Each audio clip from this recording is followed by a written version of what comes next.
5 وقت کی نماز یہ میرے نبی کی آنکھوں کی ٹھنڈک ہے، 5 وقت کی نماز اس امت کی شان پہچان ہے۔ اور اللہ تعالیٰ نے پہلی امتوں پر اتنی بڑی مشقت ڈالی کہ ان کی نماز مسجد کے علاوہ کہیں نہیں ہوتی تھی، مسجد میں ہی ہوتی تھی۔ ہمارے لیے کتنی آسانی کر دی، جاب میں ہے مصلی بچھا نماز پڑھ، چلو مصلی بھی کوئی نہیں، زمین دیکھ اس پر کوئی گندگی تو کوئی نہیں ہے، بس زمین بھی تیرے لیے پاک ہے، چل نماز پڑھ۔ اور آسانی کر دی، پانی کوئی نہیں ہے، کوئی بات نہیں، مٹی میں ہاتھ مار، منہ پہ مل، پھر ایک ہاتھ مار، یوں کر، چل نماز پڑھ، میں تیری قبول کروں گا۔ یہ کسی امت کے ساتھ یہ نہیں ہوا، انہیں وضو ہی کرنا تھا چاہے پانی 50 میل پر موجود ہو۔ اور ہمارے لیے پانی کوئی نہیں ہے، چلو تیمم، مٹی میں ہاتھ ہمارا یوں کیا، پھر ہاتھ ہمارا ایک یوں کیا ایک یوں کیا، چل بھائی اللہ اکبر قبول۔ عمار بن یاسر رضی اللہ تعالیٰ عنہ سفر میں تھے، ان کو نہانے کی ضرورت ہو گئی، نائٹ فال ہو گیا، تو انہوں نے سوچا کہ ویسے تو آدمی کو وضو کی ضرورت ہوتی ہے تو خالی منہ پہ ہاتھ مارا اور یوں کونیوں تک، لیکن مجھے تو غسل کی ضرورت ہے، تو خالی اس سے تو کافی نہیں ہوگا۔ تو انہوں نے کپڑے اتارے، اکیلے تھے، ریت کے اوپر کبھی یوں لیٹے کبھی یوں لیٹے کبھی یوں لیٹے، 3-4 دفعہ یوں یوں اور یوں رول ہوتے ہوتے پھر انہوں نے نماز پڑھی۔ آئے اللہ کے نبی کی بارگاہ میں، یا رسول اللہ مجھے رات کو نہانے کی ضرورت پڑ گئی، تو میں نے کہا وضو کے لیے تو خالی یہ 2 دفعہ کرنا کافی ہے، تو یہ تو نہانا تھا، تو میں تو ریت میں خوب رول ہوتا رہا۔ میرے نبی نے انما یکفیک ضربتان، ارے سیدھے بندے عمار، اس کے لیے بھی اتنا ہی کافی تھا کہ تو یوں کرتا اور یوں کرتا اور تو پاک ہو جاتا۔ اللہ نے اس نبی کے طفیل، اس محبوب مصطفیٰ صلی اللہ علیہ وسلم کے طفیل، اللہ نے کیا کیا سہولتیں اور آسانیاں ہمیں عطا فرمائی۔ پھر نماز 4 کی 2 رکعت کر دی کہ بھئی تم مسافر ہو 2 پڑھو، روزے میں سفر میں روزہ معاف کر دیا، بعد میں رکھ لینا، بعد میں رکھ لینا، قضا کرنے کا حکم، بالکل چھوڑنے کا نہیں۔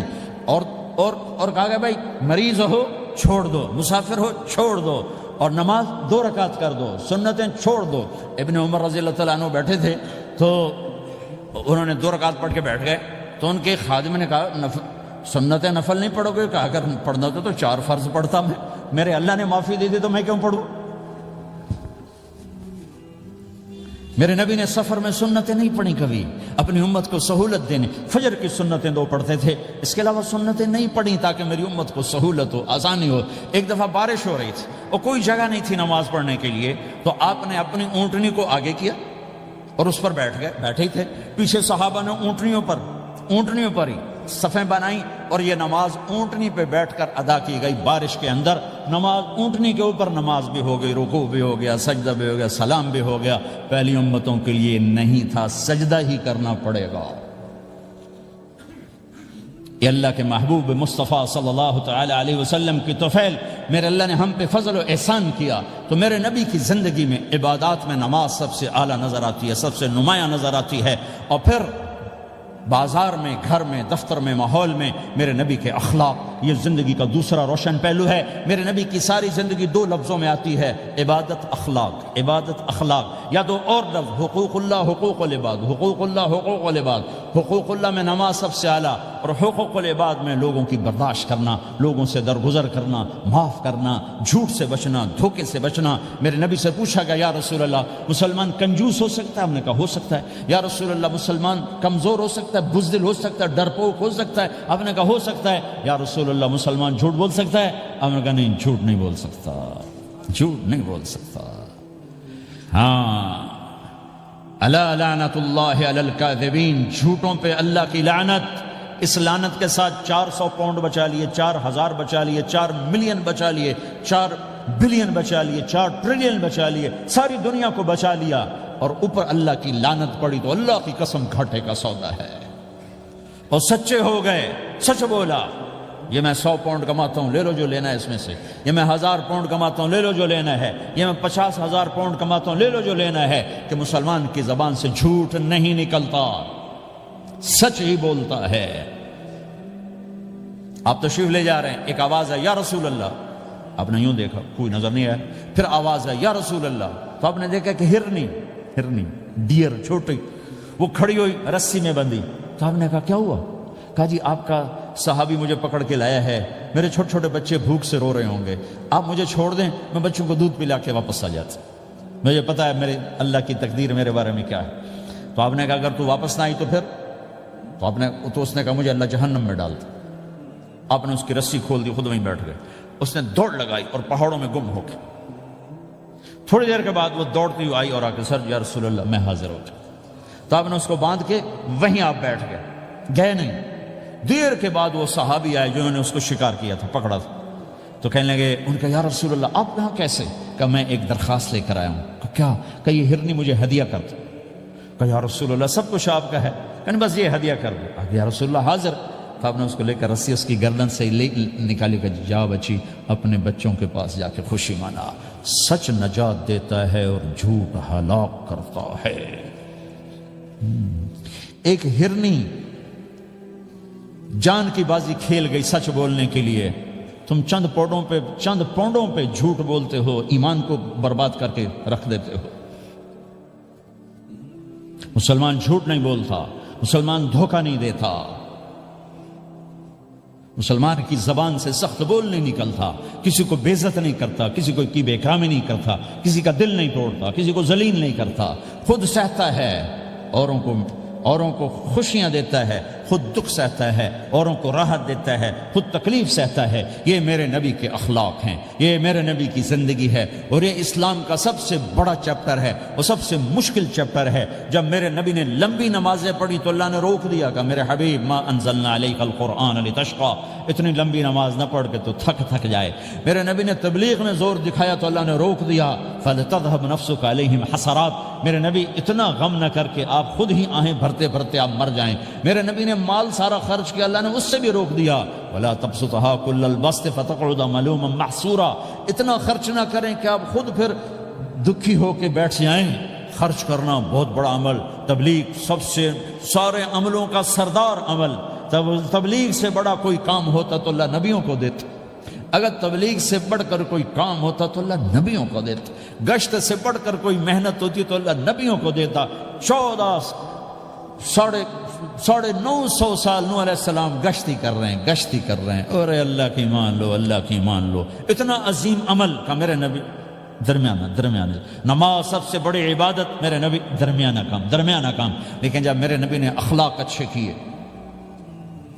دشمن کو معاف کرنا. تو ایک آدمی آپ سوئے ہوئے تھے, آپ کی تلوار لٹکی تھی, ایک آدمی آیا, اس نے آپ کی تلوار اتاری اور یوں ہماری پسلی میں. آپ اٹھ کے بیٹھ گئے. اب وہ قتل کے ارادے کے لیے آ چکا ہے اور تلوار یہاں ہے. کہتا من یمنعک منی, اب بول تمہیں کون بچائے گا؟ تو آپ نے مسکراتے ہوئے کہا اللہ. تو اس کے ہاتھ سے تلوار گر پڑی. تو آپ نے اٹھا لی, آپ نے یوں سیدھی کی, اب تو بچا, تجھے کون بچائے گا؟ وہ کہنے لگا مجھے تو ہی بچائے گا. وہ تو اللہ کو جانتا نہیں تھا. کہا بابا مجھے تو ہی بچائے گا. تو آپ کہتے ہیں اس کا سر اڑا دو, یہ نبی کو قتل کرنے آیا ہے. میرے نبی نے فرمایا کلمہ پڑھتے ہو؟ کہا نہیں پڑھتا. کہا جاؤ معاف کیا. یہ میرے نبی کے اخلاق ہیں. 20 سال جنہوں نے قتل کے منصوبے بنائے, مکہ والے. جب آپ مکہ میں فاتحانہ داخل ہوئے, ابو سفیان سب سے زیادہ آپ کو دکھ پہنچانے والوں میں پیش. تو آپ نے ابو سفیان کو عزت دی. جو ابو سفیان کے گھر میں داخل ہوگا اس کو کچھ نہیں کہا جائے گا. آپ تو ابو سفیان کو بلا کے سولی پہ لٹکاتے, اور آپ کہہ رہے ہیں جو ابو سفیان کے گھر میں جائے گا اسے کچھ نہیں کہا جائے گا, جو بیت اللہ میں ہوگا اسے کچھ نہیں کہا جائے گا. سارا مکہ سامنے, آپ یوں بیت اللہ کا دروازے پر یوں دونوں ہاتھ ایسے ٹکا کے کھڑے تھے. پھر آپ نے کہا میں کیا کروں گا اب تمہارے ساتھ؟ تو سہیل بن عمر نے کہا آپ کریم ہیں, کریم کے بیٹے ہیں. تو آپ نے کہا جاؤ میں نے معاف کیا. یہ اخلاق آج مٹ چکے ہیں. مردوں سے, عورتوں سے, علم والوں سے, خانقاہ والوں سے, تبلیغ والوں سے, سب زیرو ہوئے پڑے ہیں. جب تک یہ اخلاق زندہ نہیں ہوتے اسلامی زندگی قائم نہیں ہو سکتی, اسلامی معاشرت قائم نہیں ہو سکتی. اور دین 2 چیزوں سے آگے پھیلتا ہے, ایک دعوت اور ایک اخلاق. دعوت اور اخلاق. دعوت نہیں ہوگی تو اخلاق وہیں پڑے رہ جائیں گے. اخلاق نہیں ہوں گے تو دعوت کوئی قبول نہیں کرے. میرے نبی نے کتنے معجزے دکھائے مکے میں, نہیں کلمہ پڑھا. بدر میں ان کے 70 مارے گئے, فرشتوں کو دیکھا, جبریل کے گھوڑے کی آواز سنی, کلمہ نہیں پڑھا. خندق میں شکست ہوئی, کلمہ نہیں پڑھا. پانی نکلتے دیکھا انگلیوں سے, کلمہ نہیں پڑھا. ایک بکرے کا ایک بازو پکایا, ایک بازو بکرے کا, ایک اگلا جو بازو ہوتا, اور 40 آدمیوں نے کھانا کھایا اور ایک بوٹی کم نہیں ہوئی.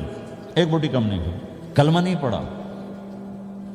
لیکن جب میرے نبی نے کہا جاؤ معاف کیا تو سارے ہی کلمہ پڑ گئے کہ واقعہ یہ اخلاق نبی کے ہو سکتے۔ حنین کی جنگ میں جب بھاگے لوگ، شکست ہوئی، تو ایک صحابی کا بھاگتے ہوئے پاؤں ہمارے نبی کا پاؤں پر آیا، اور جوتا سخت تھا، تو آپ نے کہا اوجعتنی، اور آپ کے ہاتھ میں چھڑی تھی، آپ نے اس کو یوں ماری، اوجعتنی، ارے تو نے مجھے کتنا زیادہ درد پہنچایا، دکھ پہنچایا۔ وہ بیچارے پگھل کے رہ گئے اور پریشان ہو گئے، اور فرماتے ہیں سارا دن میں پریشان، ساری رات پریشان کہ اللہ کے نبی کو میں نے تکلیف پہنچائی، اب میرا کیا بنے گا۔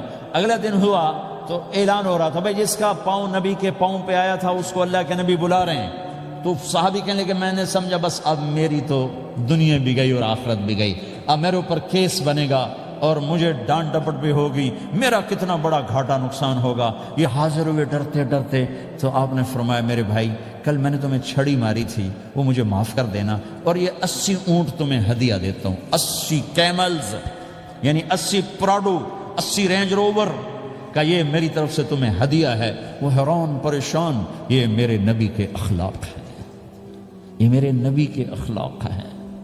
کانٹے بچھانے والی نے 4 دن آنا چھوڑ دیا، بیمار ہو گئی تھی، تو ہم نے اب کیا بات ہے، وہ ہمارے راستے میں اب کانٹے کوئی نہیں ہیں، کہا یہ وہ بیمار پڑی ہے جو کانٹے بچھاتے تھے، تو آپ اس کے گھر چلے گئے، ماں جی خیریت تو ہے، اب ٹھیک تو ہیں، کہا بیٹا مجھے کلمہ پڑھا دے، بس تیرے اخلاق نے مجھے فتح کر لیا ہے۔ میرے بھائیوں یہ چیپٹر بھول چکے ہیں، بھول چکے ہیں، بھول چکے ہیں۔ جب تک یہ چیپٹر زندہ نہیں ہوگا زندگی اسلامی نہیں بنے گی، معاشرہ اسلامی نہیں بنے گا، اور آگے قوموں کے لیے اسلام کا دروازہ نہیں کھلے گا۔ ہمیں معاف کرنا آتا ہو، ہمیں گالی دینے والے کو دعا دینا آتا ہو، غیبت کرنے والے کی تعریف آتی ہو، اور غیبت کرنے سے، غیبت سننے سے اپنے آپ کو ایسے بچاؤ جیسے زہر سے بچا دو، اسے آگ سے بچاتے ہو۔ ایک دوسرے کو نفرت کا بول نہ بولو ورنہ ساری زندگی تباہ و برباد ہو جائے گی۔ میرے رب کی قسم، میرے نبی نے کہا ایک زبان کا بول انسان بولتا ہے اور جہنم کی گہرائیوں میں گر جاتا ہے، اور ایک زبان کا بول انسان بولتا ہے اور جنت کے درجات پر چڑھ جاتا ہے۔ یہ زبان بہت طاقتور چیز ہے، میں ہر بیان میں اس کو دہرا رہا ہوں کہ جتنا یہ عمل ختم ہو چکا ہے اتنا کوئی عمل بھی نہیں ختم ہوا ہے۔ اور ایک صحابی ہیں ابو دجانہ۔ کون ابو دجانہ؟ السابقون الاولون من المہاجرین والانصار، اس میں پہلی صف کے صحابہ۔ کون ابو دجانہ؟ جب آپ حج پر گئے تو اپنی جگہ مدینے کا امیر ابو دجانہ کو بنایا۔ ابو دجانہ حج میں شریک نہیں ہوئے کہ آپ نے اپنی جگہ ان کو اپنا نائب بنا کے وہاں کھڑا فرمایا ابو دجانہ میری جگہ پر مدینے کا امیر ہے، یہ وہ ابو دجانہ ہیں۔ کون ابو دجانہ؟ جو جنگ بدر سے لے کر آخری حج تک ہر سفر میں شریک ہیں، ہر سفر میں شریک ہیں۔ ان کی ایک بات میں بتانا چاہتا ہوں، پہلے تھوڑی سی ان کی ہسٹری بتانا چاہتا ہوں۔ کون ابو دجانہ؟ احد کی جنگ میں آپ نے تلوار اٹھائی، کہا اس تلوار کو کون لے گا؟ کئی صحابہ کھڑے ہو گئے۔ آپ نے کہا اس تلوار کا حق کون ادا کرے گا؟ سارے بیٹھ گئے، 3 آدمی کھڑے رہے، ایک زبیر بن عوام، ایک عمر بن خطاب، ایک ابو دجانہ۔ ان کا نام ہے سماک بن خرشنہ، سماک بن خرشنہ ان کا نام ابو دجانہ سے مشہور ہے۔ تو آپ نے تلوار نہ عمر کو دی، نہ زبیر کو دی، ابو دجانہ کو دی۔ تو عمر رضی اللہ عنہ نے تو محسوس نہیں کیا، حضرت زبیر نے محسوس کیا کہ اس کو کیوں دی، مجھے کیوں نہیں دی، میں مہاجرین میں سے ہوں، میں پھوپھی کا بیٹا ہوں، میں اس سے دلیری میں کم نہیں ہوں۔ بلکہ حضرت زبیر کی دلیری کی تو دھک تھی، جدھر سلوار چلتی تھی کاٹتی چلی جاتی تھی، کہنے کہ میں دیکھوں گا یہ کیا کرتا ہے۔ تو ابو دجانہ کے پیچھے پیچھے زبیر ہو لیے۔ تو ابو دجانہ نے جو حملہ کیا تو 3000 کا لشکر تھا، اس کو چیر کے پار نکل کے، پورے لشکر کو کاٹ کے پار نکل کے، اور آگے عورتیں کھڑی تھیں جو مکے کے لشکر کو تیار کر رہی تھیں۔ نحن بنات طارقی نمشی علی النمارقی مشی القتل بوارقی المسک فی المخالقی المسک فی المفارقی والدر فی المخالقی ان تقبلوا نعانقی وتدبروا نفارقی فراق غیر وامقی۔ یہ گانا گا رہی تھیں اور ان کو تیار کر رہی تھیں۔ تو جب ابو دجانہ کی تلوار نظر آئی تو سب بھاگی، ہندا پکڑی گئی، تو آپ نے یوں اپنی تلوار ہندا کے سر پر رکھی، انہوں نے چیخ ماری، تلوار ہٹا لی۔ تو زبیر پیچھے پیچھے کہ کیا کیا ہے؟ جنگ میں اگر کوئی عورت حصہ لے اسے مارنا جائز ہے، ویسے جائز نہیں ہے، عورت کو، بچے کو، بوڑھے کو ہاتھ لگانا جائز نہیں ہے۔ تو انہوں نے کہا تلوار کیوں نہیں چلائی؟ کہا میرے محبوب کی تلوار ہے، عورت کے خون سے رنگین کر کے اس کی شان نہیں گھٹانا چاہتا، یہ میرے نبی کی تلوار۔ پھر واپس ہوئے، پھر اٹیک کیا اور پھر مجمع کو چیر دیا۔ سامنے ایک آدمی آ رہا تھا ہاتھی کی طرح، اتنا لمبا موٹا تازہ، تو زبیر کہنے لگے میرے جی میں آیا کبھی اس کی ٹکر ہونا پھر میں دیکھوں ابو دجانہ کیا چیز ہے۔ تو اللہ کا کرنا ایسا ہوا ابو دجانہ دونوں آمنے سامنے ہو گئے، تو وہ ایسے شاہ سوار تھے کہ دونوں طرف کے لشکر ذرا تھم گئے اور وہ دونوں بھڑ گئے۔ ابو دجانہ کے اپنے جوہر، اس پہلوان کے اپنے جوہر، غبار اٹھا، مٹی اٹھی، اور اس کی اپنی طاقت، ان کی اپنی طاقت، انہوں نے ابو دجانہ کو اس نے زخمی کر دیا۔ ابو دجانہ نے جو جوش میں آ کے ماری تلوار، اس کو لگی یہاں، تو اتنی طاقت سے لگی کہ اس کے نیچے اتر کر 2 ٹکڑوں میں تقسیم کر دی۔ یوں ماری تو ایک حصہ ادھر، ایک حصہ، پھر یوں دیکھا اور اپنے چہرے سے لوہے کی ٹوپی اتاری، اما ترا انا ابو دجانہ، کیا دیکھ رہے ہو؟ میں ہوں ابو دجانہ، تلوار صحیح لی ہے میں نے، غلط نہیں لی۔ یہ ابو دجانہ ہیں۔ اور جب شکست ہو گئی احد کی جنگ میں، اور پھر 10-12 آدمی نے آپ کو گھیرے میں لیا ہوا تھا، ان میں ایک ابو بکر تھے، عمر تھے، علی تھے، طلحہ تھے، زبیر تھے، سعد بن ابی وقاص تھے، اور سہل بن حنیف تھے، عبادہ قتادہ بن نعمان تھے، اور ابو دجانہ تھے رضی اللہ تعالی عنہم۔ ان میں سے ایک ابو دجانہ بھی تھے، اور یمامہ کی جنگ میں ابو دجانہ شہید ہوئے، یمامہ کی جنگ میں شہید ہوئے۔ یہ ابو دجانہ کی تھوڑی سی سیرت آپ کے سامنے آئی ہے۔ اس کے بعد اب آپ ان کے قول کو سنو تاکہ اس کا وزن آپ کے سامنے آئے۔ یہ بدر کے شریک ہیں، اللہ کے نبی نے کہا بدر کا صحابی جو مرضی کرے بخشا گیا۔ یہ صلح حدیبیہ کے شریک ہیں، اللہ نے قرآن میں کہا لقد رضی اللہ، میں ان سے راضی ہو گیا۔ یہ صحابی ہیں، اللہ نے کہا کلا وعد اللہ الحسنى، اے میرا نبی تیرے ہر صحابی کے لیے جنت کا وعدہ ہے۔ اور اب یہ کیا کہتے ہیں؟ یہ کیا کہتے ہیں لوگو؟ ان ارجع عملی عند، لوگو میرے پاس، ابو دجانہ میرے پاس بخشش کا سب سے بڑا عمل جانتے ہو کیا ہے؟ بدر نہیں، احد نہیں، حدیبیہ نہیں، خندق نہیں، خیبر نہیں، فتح مکہ نہیں، آخری حج نہیں۔ کیا ہے؟ کیا ہے؟ لوگو ان ارجع عملی عندی، میرے پاس آخرت میں بخشش کا سب سے بڑا عمل بس ایک ہے کہ ما آذیت احدا بلسانی، میں نے اپنی زبان سے کبھی کسی کو دکھ نہیں پہنچایا۔ ولا اجد فی قلبی غلا لاحد، اور میرے دل میں کسی کے لیے بغض کوئی نہیں ہے، بس یہ میری بخشش کا عمل ہے۔ تو بھائیو، نبی کے اخلاق میں 2 چیزیں لے لو، ایک زبان سے کسی کو دکھ نہ دو، ایک دل میں کسی کا بغض نہ رکھو۔ اللہ کی قسم بغیر حساب کتاب کے جنت میں جاؤ گے۔ بڑے بڑے جنید بغدادی اور بڑے بڑے معرفت والے تمہیں دیکھتے رہ جائیں گے، تمہاری رفتار اتنی تیز ہوگی کہ تمہیں وہی پکڑ سکے گا جس کا یہ 2 عمل تم سے زیادہ اچھا ہوگا۔ جس روڈ پہ رش ہوتا آپ وہاں سے گاڑی ہٹا لیتے ہو، ادھر نہیں جانا، ادھر رش ہے، وہ سائن وغیرہ آپ کو آ جاتے ہیں کہ بھائی ادھر بلاک ہے، ادھر نہیں جانا، ادھر جانا ہے۔ تو جہاں روڈ پہ رش ہوتا ہے تو قیمتی سے قیمتی گاڑی کی رفتار بھی آہستہ ہو جاتی ہے، اور جہاں روڈ خالی ہوتا ہے تو پرانی گاڑی بھی بھاگے جا رہی ہوتی۔ ہمارے یہاں پرانی گاڑی ہوتی ہے نا، پرانی بسوں کے پیچھے لکھا ہوتا ہے نہ انجن کی خوبی نہ ڈرائیور کا کمال، خدا کے سہارے چلی جا رہی ہے۔ اور جس کے پاس ایسی گاڑی ہو، نہ انجن کی خوبی نہ ڈرائیور کا کمال، تو اگر اس کو روڈ خالی مل جائے تو وہ تو مرسڈیز والے سے پہلے پہنچے گا، رینج روور والے سے پہلے پہنچے گا، بینٹلی والے سے پہلے پہنچے گا، رولز رائس والے سے پہلے پہنچے گا، جو وہ تو پھنسی کھڑی اور اس کا روڈ ہی خالی ہے۔ تو میرے بھائیو، یہ میں ایک مثال دیتا ہوں، عبادات کی روڈ پہ بہت رش ہے، نمازی بے شمار ہیں، روزے دار بے شمار ہیں، عمرے والے بے شمار ہیں، حج والے بے شمار ہیں، اور تہجد گزار بے شمار ہیں، علماء بے شمار ہیں، حافظ بے شمار ہیں، ذکر والے بے شمار ہیں، بہت رش ہے، تبلیغ والے بے شمار ہیں، لیکن جو اخلاق والا روڈ ہے نا، یہ خالی پڑا ہے۔ اس پہ موٹر زوکی پہ چڑھ کے آ جاؤ تو سب سے آگے نکل جاؤ، سائیکل پہ چڑھ کے آ جاؤ تو سب سے آگے نکل جاؤ، کہ روڈ ہی خالی ہے، اخلاق کا روڈ خالی ہے۔